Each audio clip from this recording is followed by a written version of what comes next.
Hello guys, இன்னைக்கு நம்ம sum number 31 தான் பார்க்க போறோம். ஓகேவா? ஸோ ஃபர்ஸ்ட் கொஸ்டின் படிச்சிடலாம். A product passes through two distinct processes. So ரெண்டு ப்ராசஸ் இருக்கு, process A and process B, and then to finished stock. So process B யோட ஃபினிஷ்டு ஸ்டாக்குக்கு வந்துடும்.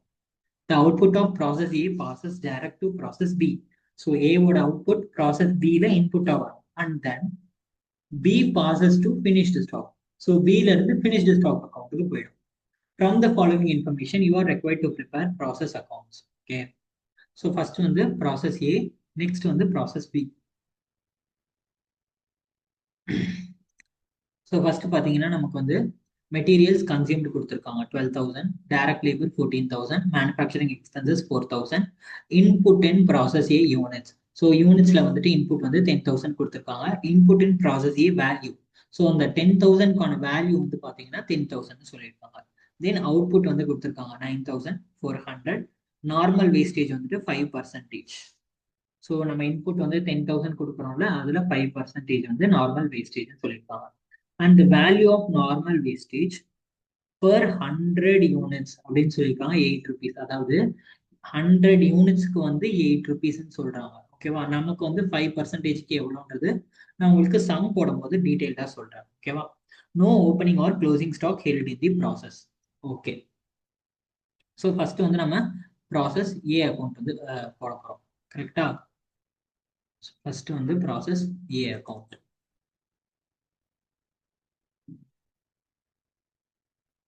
ஸோ எவ்வளோ வந்து இன்புட் நம்ம கொடுத்துருக்கோம்? 10,000 யூனிட்ஸ் வந்து ஆமா யூனிட்டா கொடுத்துருக்கோம். அதோட வேல்யூ பார்த்தீங்கன்னா 10,000. ஸோ 10,000 10,000. ஓகேவா?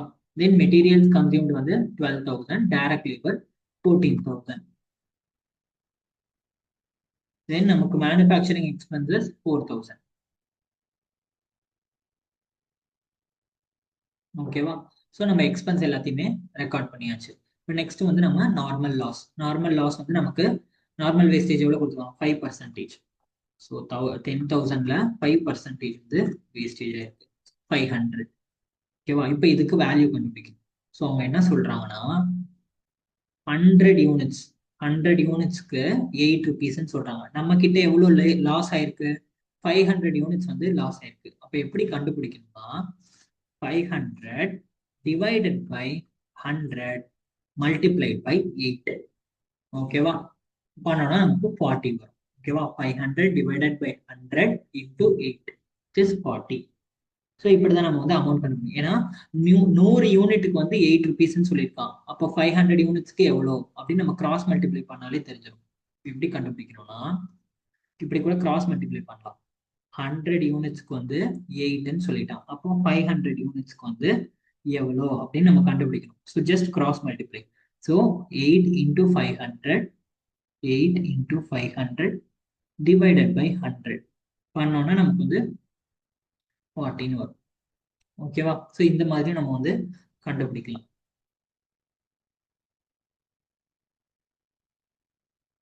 ஓகே. ஸோ நெக்ஸ்ட் வந்து பார்த்தீங்கன்னா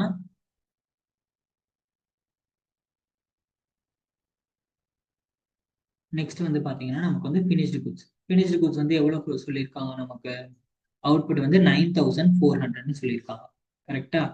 ஸோ ஃபினிஷ்டு குட்ஸில் வந்து 9,400. ஓகே. அப்போ நம்ம டோட்டல் பண்ணோம்னா 500 + 9,400 which is 9,900. ஓகேவா? ஸோ 9,900 வருது. அப்போ இங்க வந்துட்டு என்ன இருக்கு? நம்ம வந்து 10,000 வந்து இன்புட்டா கொடுத்தோம். பட் ஆனா அவுட்புட் வந்து நமக்கு எவ்வளவு வந்திருக்கு? 9,900 தான் வந்திருக்கு. அப்போ there is a abnormal loss. ஓகேவா?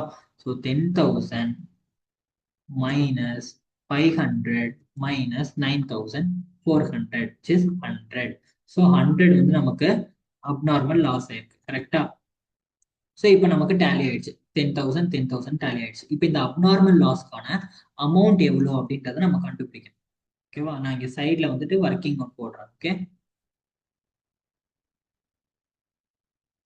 Okay. Working note 1.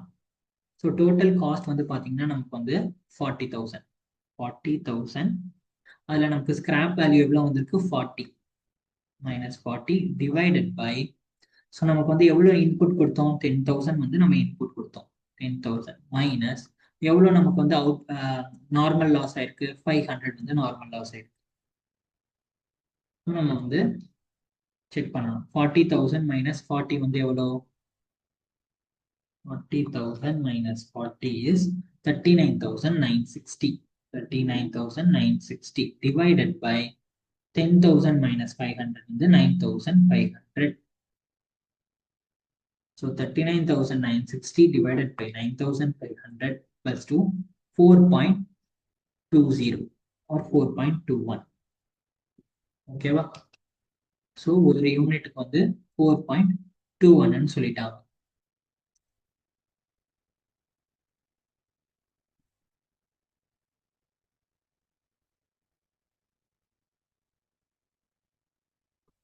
So 100 into 4.21, which is 421. அப்போ finished goods வந்து எவ்வளவு வரும்? 40,000 minus 40 minus 421, which is 39,539. இப்போ காஸ்ட் per unit நம்ம கண்டுபிடிக்கணும். So total cost வந்து 39,539 divided by 9,400, which is 4.21 தான் இந்த ப்ராசஸோட காஸ்ட் per unit.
ஓகேவா? ஸோ இப்போ ப்ராசஸ் ஏ அக்கௌண்ட் முடிஞ்சிருச்சு. அடுத்தது ப்ராசஸ் பி அக்கௌண்ட்.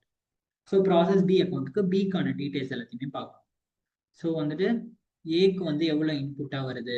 ஏல இருந்து பிக்கு வந்து பார்த்தீங்கன்னா 9,400 யூனிட்ஸ், 39,539. இது வந்துட்டு by process B account. So அப்போ இங்கே வந்துட்டு இன்புட், அதாவது இன்புட்ல வந்து டு ப்ராசஸ் ஏ அக்கௌண்ட் போடுவோம். எவ்வளோ வருது நமக்கு? 9,400. அமௌண்ட் வந்து பார்த்தீங்கன்னா 39,539. ஓகேவா? நெக்ஸ்ட் வந்து நம்ம மெட்டீரியலுக்கான டீடைல்ஸ் எல்லாத்தையுமே போட வேண்டியதான். மெட்டீரியல்ஸ் கன்சியூம் 6,000, லேபர் வந்து 8,000, manufacturing expenses 4,000.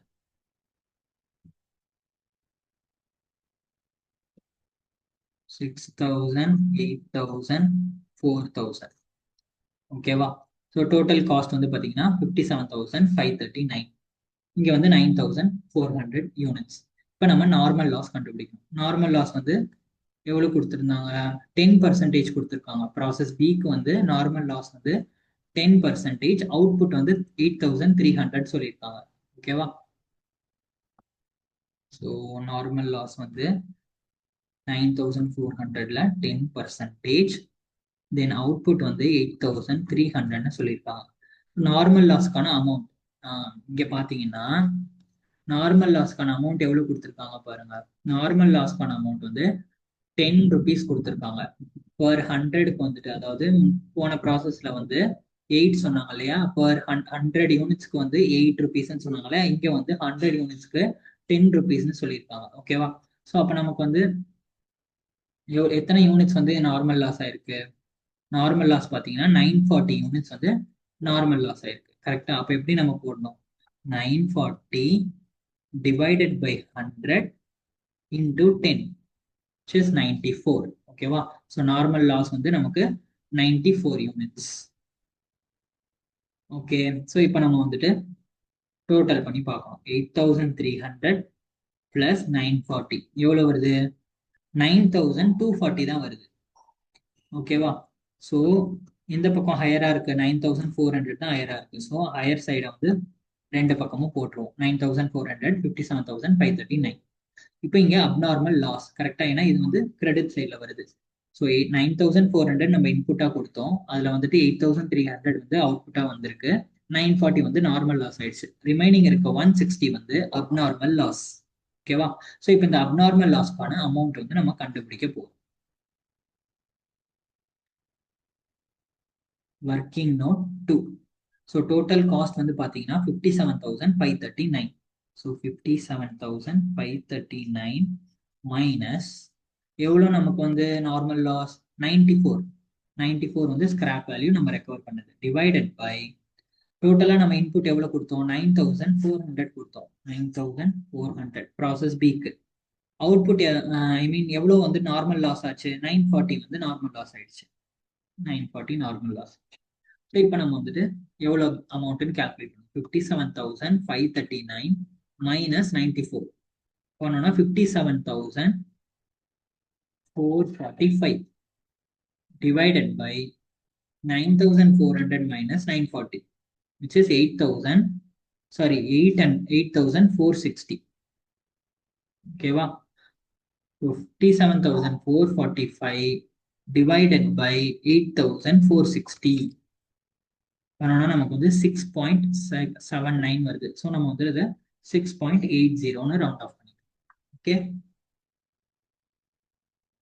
So 160 units abnormal loss, ஒரு யூனிட் வந்து 6.83. ஓகேவா? 10,088 வந்திருக்கு. அப்போ ஃபினிஷ்டு குட்ஸோட அமௌண்ட் எவ்வளோ, 57,539 minus 94 minus 10,088, which is 56,357. So 56,357 தான் நம்மளோட டோட்டல் காஸ்ட், ஃபினிஷ்டு குட்ஸோட டோட்டல் காஸ்ட். ஓகே, இப்போ காஸ்ட் பர் யூனிட் கண்டுபிடிக்கணும். 56,357 டிவைடட் பை 8,300 ஆனால் 6.79. இது வந்துட்டு நமக்கு காஸ்ட் பர் யூனிட். ஓகேவா? ஸோ அவ்வளோதான் இந்த சம். இதில் ஏதாவது டவுட் இருந்ததுன்னா கமெண்ட் செக்ஷனில் கேளுங்க, நான் ரிப்ளை பண்ணுறேன். ஓகே, பாய்.